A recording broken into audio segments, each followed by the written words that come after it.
بسم الله والحمد لله والصلاة والسلام على سيدنا رسول الله صلى الله عليه وسلم.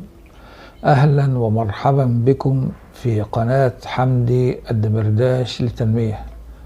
موعدنا اليوم مع سلسلة فصل الكلام في تفسير الأحلام ورؤيا الميت يغسل الحي. ما تفسير هذه الرؤية؟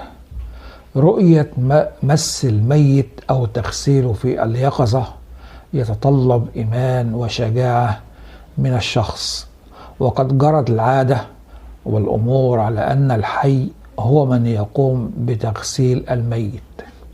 أما إذا رأينا في المنام أن الميت هو من يغسل الحي فهذه الرؤية تدعو للقلق